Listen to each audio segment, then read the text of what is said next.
염치, 모렴치 그런 거 없어요 이제. 아이씨. 왜냐하면 이분은 유아 독전이거든요. 정말 본인이 그렇대요. 많은 희생과 헌신을 통해서 양보했다라는 생각을 늘 지배적으로 갖고 있기 때문에 이번에 대선 패배도 그 이번에 도전하는 거 보세요. 비가 오고 바람이 불었는데 꽃이 피지 못했다라는 거잖아요. 그러니까 아쉬운 거죠. 본인이 될 수도 있었는데 왜 졌는지를 아직도 모르는 거예요. 안철수 대표의 입장으로 놓고 보면.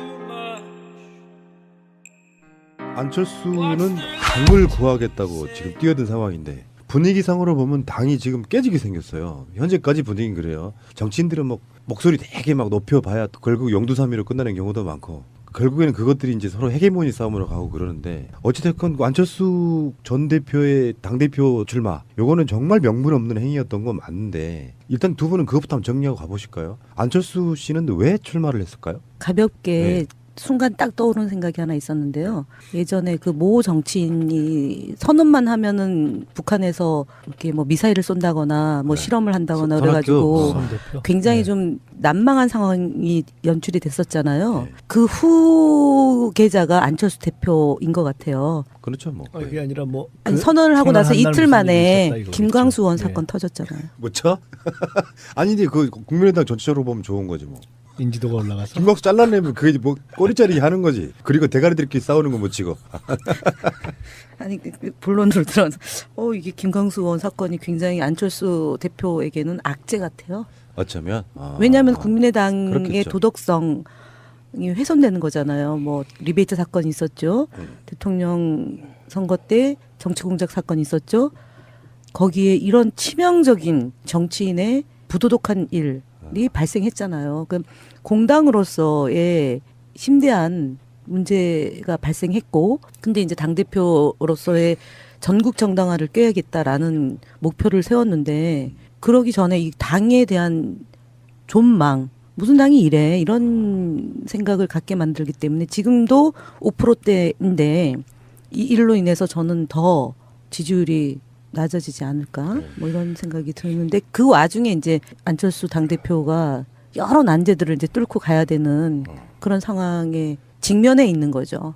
글쎄요, 왜 출마를 할까? 언론이나 일반인의 시각에서는 좀 이해가 안 된다고 보는 시각이 많은 거 아니에요? 한마디로 딱 안철수 대표의 입장에서 본다면 이런 표현을 쓰는 건 조금 어떤지 모르겠어요. 살려고 이게 정치에 뭐 명분의 정치도 있고 이상의 정치도 있고 어떤 멋의 정치도 있고 그런데 이번에는 생존의 정치 아닌가. 이번에 나서지 않으면 정치적인 재기의 공간 또는 움직일 수 있는 여지가 완전히 문이 닫힐 수 있다고 보는 것이 작동한 거 아닌가 싶어요. 그러니까 다른 경우에 정치인들이 이렇게 뒤로 물러나 있다가 다시 등장하는 경우가 있고 또 그렇게 해서 다시 찾게 되는 경우가 있지 않습니까? 근데 이번에는 그렇게 되기가 좀 어렵다고 볼 수 있는 본인 나름에서 생각을 해본다면 아마 그런 생각을 했을 가능성이 높죠. 그러니까 어떤 당이라는 틀 자체가 일정하게 존속을 하고 전반적인 대통령 선거 환경이 5년 후에 또 동일한 형태로 작동할 가능성이 있다. 이렇게 되면 내가 어떠한 과정을 통해서 다시 한번 국민의 그래서 잠깐 좀 이렇게 뒤에 물러나 있다가 어떻게 하고 있지? 라는 것 속에서 관심과 기대가 다시 살아나서 이렇게 복귀하는 그런 걸 생각할 수 있는데 당 자체가 일단 계속 존립할지가 알 수가 없고 또 본인이 지금 빠지가 없는 상태고 게다가 내년 지방선거와 연계되어서 지금 개헌이 논의되고 있기 때문에 이것이 정치 환경을 바꿔버릴 수도 있고 이런 여러 가지 그리고 또 하나는 어쨌거나 지금 국민의당에서의 상당 부분이 자신의 그러니까 처음에는 안철수 당으로 출발한 거지만 자신과 상관없는 길로 어쨌든 이것이 이제 다시 갈라져 버릴 수 있는 가능성이 존재한다고 봤기 때문에 본인으로서는 지금 빠지면 영원히 돌아올 길이 없다 이렇게 생각할 가능성이 있는 거죠. 보니까 이번 이제 전대 룰 자체가 대표에게 권한이 강화된 거잖아요. 그 전에는 창업주로서의 안철수라는 힘을 가지고 끌고 갔지만 이제는 새로운 제도로서의 대표가 힘을 줄게 되면 거기서 빠졌을 경우에 이제 완전히 소위 프로 정치인들의 세계에서 자기는 살아남을 길이 없게 되는. 그래서 아마 조금 더 나아간 얘기지만 이 선택은 그 다음에 지방선거나 보궐선거에서의 무언가의 선택과 연계될 가능성이 상당히 높지 않나 저는 이렇게 봅니다. 보궐선거에 출마를 하는 거죠. 그러니까 지방선거에 뭐 서울시장으로 도전하기에는 가능성이 희박하고, 두 번째는 예전에 그냥 우리가 썼던 시나리오 중에 하나가 연대를 제안할 수 있죠. 연대, 경기도 이런 데는 뭐 후보를 우리한테 제안할 수 있으려나? 어쨌든 그러니까 서울시장 양보할 테니 경기도지사 내놔 이런 거요? 예. 그런 거. 그렇게 된다면 거기서의 연대는 민주당과의 연대가 아니라 이른바 야권 바른정당이나 이런 쪽에 이른바 야권 연대 쪽을 생각할 가능성. 그러니까 예전에는 우리랑 연대를 염두에 둔 게 아니냐라고 생각했는데 지금은 바른정당하고 연대겠죠. 바른정당이 호남 영남에서 자기네 후보 안 되고 연대를 하고, 그다음에 이제 경기도 정도에서는 바른정당 후보가 안 나오고 국민의당 후보로 나오는데 그 후보가 이모 의원일 가능성이 높아지는 소설 중에 제가 그냥 이모 의원은 반드시 내년 지방선거에 뭘 도전한다 이런 생각이 늘 그것 때문에 나간 거다라고 저는 보고 있는 거고. 이모 의원이요. 어디요? 경기도. 광명이요? 예. 광명 그분이요? 네. 그리고 안철수 대표는 노원병에 도전할 거라고 저는 봐요. 아 이건 뭐 염치 모렴치 그런 거 없어요 이제. 아이씨, 왜냐하면 이분은 유아 독전이거든요. 정말 본인이 그렇대요. 많은 희생과 헌신을 통해서 양보했다라는 생각을 늘 지배적으로 갖고 있기 때문에 이번에 대선 패배도 그 이번에 도전한 거 보세요. 비가 오고 바람이 불었는데 꽃이 피지 못했다라는 거잖아요. 그러니까 아쉬운 거죠. 본인이 될 수도 있었는데 왜 졌는지를 아직도 모르는 거예요. 안철수 대표의 입장으로 놓고 보면. 그래서 역으로 보면 제가 생존의 정치에서 이 시점에 들어와야 되고 그것 때문에 지방선거나 보선에 연결돼서 그 무언가의 선택과 다시 연결될 가능성이 높다 이렇게 이야기했지만 그걸 역순으로 이야기하면 지방선거나 보선에서의 무언가와 움직이기 위한 것으로서 이렇게 거슬러 올라온 것으로 봐도 역으로 또 퍼즐을 맞출 수 있는, 그러니까 이미 어떤 큰 그림 또는 큰 정치, 국가 운영, 대선 이런 정치라기보다는 어떤 정치적인 본인의 생존을 중심으로 해서 근데 판을 보는. 옛날 정동영 의원이나 손학규 의원의 행보랑 크게 안 달라요. 맞아요. 똑같아요. 모든 선거에 다 도전하고. 그러니까 제가 좀 전에 이제 누구 얘기를 하려면 사실 이제 이인재 의원 같은 경우부터 시작해서 이제 이렇게 되면 경우에 따라 작은 전투에서 작은 승리를 하는 경우가 있어요. 그러니까 이번에 꼭 그렇게 될 거다고 제가 지금 말씀드리는 것이 아니라, 그런데 그렇게 되면 큰 정치의 축에서는 벗어나게 되는 거죠. 멀어지게 되는 거죠. 큰 정치 못하는 거고요. 짜잘해지는 거죠. 그렇지. 그러니까 그런 느낌이고, 안철수를 이렇게 표현하면 될 것 같아요. 이번에 당대표 출마가 어떤 느낌이냐면은 왜 그 한복 같은 데 보면 쪽빛으로 정말 이렇게 염색을 잘 해가지고 예쁜 천 있잖아요. 거기 한 5년 전에 안철수였다면 지금은 완전히 색이 바래가지고 그냥 원래 있던 광목 색깔만 남은 그런 느낌. 비교를 해도 광목이 얼마나 말것들이 잡을 줄 알았어. 포목집 가게. 포목집 딸입니다. 저기 진짜 그러네. 광목 듣는 광목 기분 나빠요. 그러지 마세요. 어쨌건 그 원래 색깔 그 푸르스름한 그 예쁜 색깔이 아예 없어진 그런 느낌.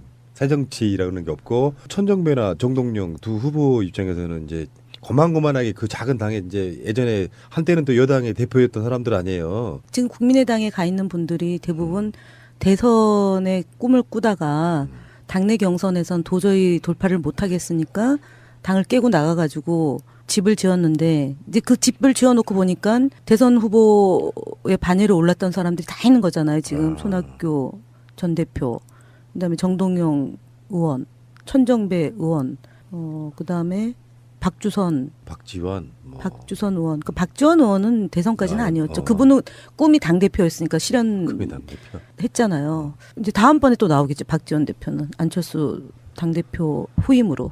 근데 이제 이런 분석이 있어요. 지금 안철수도 바보가 아닌 이상 당이 저렇게 반발할 거라는 거 알 텐데 왜 저럴까? 아니요, 반발이 이렇게 나올 줄 이렇게 세지 못해. 예상 셀 거라고 예상은 못했죠. 어느 정도 했을 거라고 보고. 왜냐하면 107명 위원장이 지지 선언을 했다고 했으니까 그렇게 보면 몇 명 안 되죠. 반대하는 사람은. 그러니까 이 반대를 몰랐다면 정치인으로서 가치는 저는 없다고 봐요. 그 정도의 그림을 못 본다면. 근데 문제는 이제 이런 해석들이 있어요. 뭐 요즘에 나오는 그 새로운 주의가 하나 나오는데, 극중주의. 그러니까 제3당으로서 진보와 보수 사이에 있는 중도를 확 잡아야 된다. 뭐 이미 그 물도 건너갔다고 저는 보는데. 근데 그렇다 보니까 지금 국민의당이 사실상의 이제 분당 형태로 가는 거 아니냐. 분명히 이 경선 과정에서 당장은 깨지지 않더라도 굉장히 많은 그 서로 간의 갈등이 노출되다 보면 도저히 같이 못 있겠다 하면 이제 실제로 안철수는 호남에 기대기보다는 오히려 바른정당과의 연대 또는 통합 이런 걸 생각하는 게 아니냐는 분석이 있습니다. 두 분 생각은 어떠세요? 저는 그 가능성이 높다고 봐요. 심리적으로는. 그러니까 뭐 극중주의 무슨 레디컬 저걸로 어떻게 해야 되나? 센츄리즘 뭐라고 돼 있죠? 근데 하여간 센터 뭔즘 레디컬 저거는 뭐 그 전부터 나왔던 얘기고요. 제3의 길 얘기하면서. 그런데 지금 이미 심리적으로 안철수와 정동영, 천정배 등 다른 지금 주자들, 뭐 심지어 예를 들어 뭐 김한길 전 대표가 뛴다 하더라도 저게 어찌 보면 이제 지역 기반으로서의 호남과 수도권, 그리고 저것이 이제 지방선거를 어떻게 치룰 것이냐 하는 것과도 관련돼 있고, 아마 안 대표 입장에서는, 안 전 대표 입장에서는 지난 대선 과정에서 본인의 스탠스가 이렇게 딱 한쪽으로 정리가 안 된 것도 어찌 보면 자기가 호남에 기반해서 국민의당을 창당했는데 그 부분과의 관계를 정리하지 못하면서 어찌 보면 자기 색깔이 불분명해서 그렇게 됐다라고 주관적으로는 분석하고 판단할 수 있을 거예요.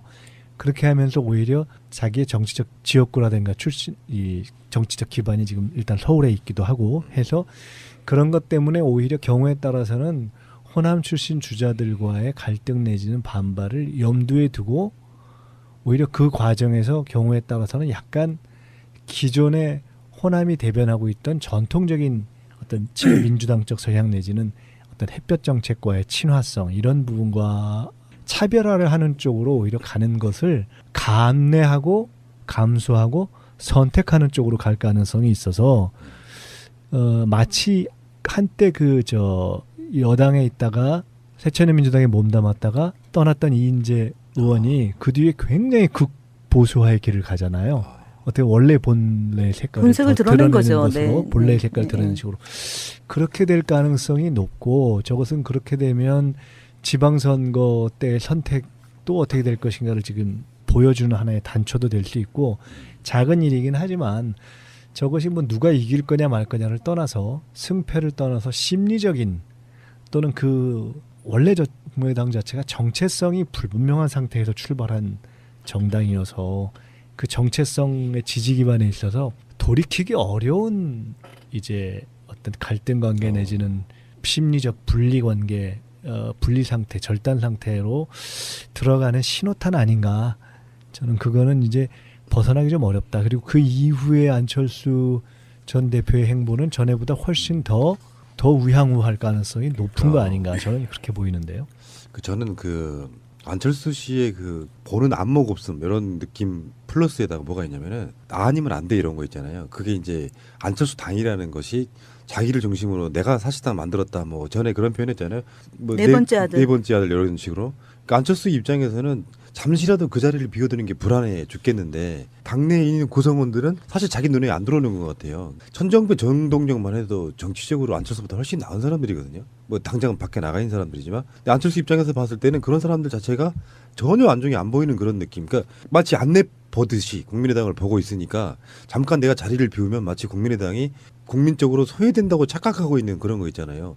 지금 현재는 안철수가 당에서 얼굴을 보이지 않아야 그나마 지지율이 오를까 말까한 분위기인데도 불구하고 모르는 거죠. 지지율이 좀 오르겠죠. 안철수가 등판하면. 네. 근데 아까 이제 김동수 악재가 있어서 어떻게 될지 모르겠는데. 김광수. 광수. 김동수는 누구요? 제 친구예요. 밝히세요. 미안해. 미안해 동지야? 저번에 정말 몇 주 만에 내가 안경환과 최경환을 갚았다. 근데 어쨌든 최근에 갤럽의 여론조사에 보면 바른정당하고 자유한국당이 거의 붙었죠. 11%와 10%로 가고 그다음에 정의당하고 국민의당이 거의 5, 6 이렇게 됐고 저희 민주당이 조금 추미애 대표가 휴가 가는 관계로 이렇게 지지율이 조금 떨어졌더라고요. 거기도 박스권이더만요. 네, 박스권인데. 45에서 50 박스권. 근데 이제 안철수 대표가 떨어지는 일은 없겠죠. 결선 투표 모르겠어요. 도입에 대해서 네. 지금 강력히 반대하고 있다고. 원래 결선 투표 도입에 가장 앞장섰던 분이 지금 결선 투표 안 된다 그러고 있는데 어쨌든 8일까지 이제 동교동 어르신들이 이제 출당 시킨다 이제 이렇게 지금 배수의 진을 치고 있는 거고, 근데 이제 안철수 전 후보는 이제 설득하겠다. 이제 의원들도 설득하고 왜 이 시기에 해야지만 되는지에 대해서 고난의 길을 가겠다 이제 이런 거잖아요. 근데 어쨌든 제가 보기에는 일시적으로는 조금 오르겠죠. 안철수 후보의 등판이 그나마 대선 후보가 이제 저쪽 자유당의 홍준표가 됐던 시기에 반짝 올라갔다가 다시 이제 10%를 면치 못하고 있는 거고, 그다음에 이제 바른정당의 지지율이 좀 빠지면서 국민의당 지지율로 이렇게 조금 옮겨갈 수도 있는 거죠. 왜냐면은 바른정당이 지금 이혜훈도 컨벤션 효과가 살짝 있었다가 지금 또 이제 헤매겠죠. 매력이 없어요. 그러니까요. 유승민 의원은 내뱉는 말마다 이제 미국의 이익만 대변하는 그런 정치인으로 계속 가고 있고, 안철수는 그 틈새를 타서 이제 홍준표도 아니고 그다음에 유승민도 아니고, 그러면 이제 보수 진영에서의 대항마로 안철수를 또 염두에 둘 수 있는 거죠. 저기 MB 늘 그래 왔잖아요. 반기문으로 갔다가 누구로 갔다가 안 되니까 안철수까지 갔다가 다시 이제 홍준표로 갔던. 본인은 대표가 돼서 소위 청와대에서 하는 정당 대표 회담 네, 나가고 거기 가서 제일 뭔가 이렇게 언론에 말이 될 얘기를 하는 사람으로서 다시 자기 입지를 이제 찾으려고 하겠죠. 그러니까 보면은 문재인 대통령과 홍준표와 그다음에 안철수, 그리고 이제 나머지 이제 여성 당 대표들이잖아요. 그래서 참 와, 그 생각만 해도 끔찍해 진짜. 조금 더 나아간 얘기지만 이 선택은 그 다음에 지방선거나 보궐선거에서의 무언가의 선택과 연계될 가능성이 상당히 높지 않나, 저는 이렇게 봅니다. 보궐선거에 출마를 하는 거죠. 그러니까 지방선거에 뭐 서울시장으로 도전하기에는 가능성이 희박하고, 두 번째는 예전에 그냥 우리가 썼던 시나리오 중에 하나가 연대를 제안할 수 있죠. 연대, 경기도 이런 데는 뭐 후보를 우리한테 제안할 수 있으려나? 어쨌든 그러니까 서울시장 양보할 테니 경기도지사 내놔 이런 거요?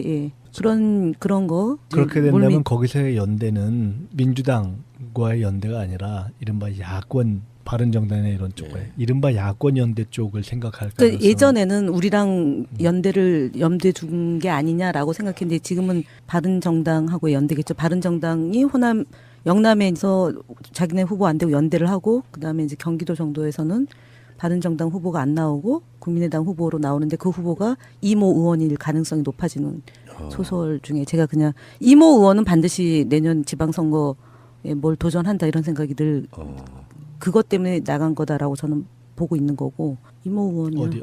경기도 후계자가 안철수 대표인 것 같아요. 그렇죠, 뭐. 그게 아니라 뭐 아니, 선언을 하고 나서 선언한 날 이틀 무슨 만에 일이 있었다 김광수 의원 이거겠죠. 사건 터졌잖아요. 뭐죠?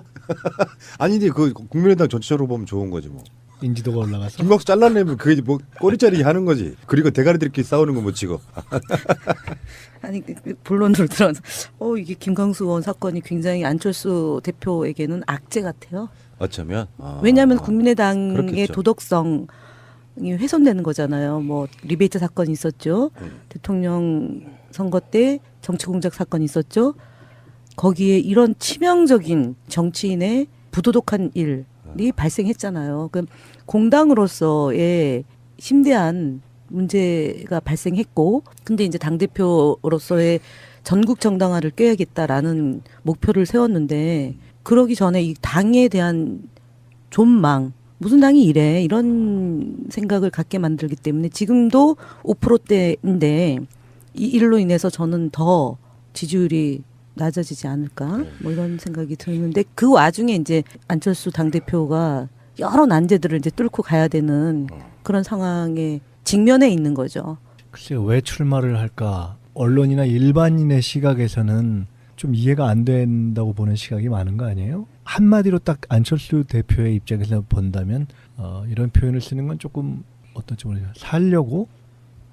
이게 정치에 뭐 명분의 정치도 있고 이상의 정치도 있고 어떤 멋의 정치도 있고, 그런데 이번에는 생존의 정치 아닌가. 이번에 나서지 않으면 정치적인 재기의 공간 또는 움직일 수 있는 여지가 완전히 문이 닫힐 수 있다고 보는 것이 작동한 거 아닌가 싶어요. 그러니까 다른 경우에 정치인들이 이렇게 뒤로 물러나 있다가 다시 등장하는 하는 경우가 있고 또 그렇게 해서 다시 찾게 되는 경우가 있지 않습니까? 근데 이번에는 그렇게 되기가 좀 어렵다고 볼 수 있는 본인 나름에서 생각을 해본다면 아마 그런 생각을 했을 가능성이 높죠. 그러니까 어떤 당이라는 틀 자체가 일정하게 존속을 하고 전반적인 대통령 선거 환경이 5년 후에 또 동일한 형태로 작동할 가능성이 있다. 이렇게 되면 내가 어떠어떠한 과정을 통해서 다시 한번 국민의 잠깐 좀 이렇게 뒤에 물러나 있다가 어떻게 하고 있지? 라는 것 속에서 관심과 기대가 다시 살아나서 이렇게 복귀하는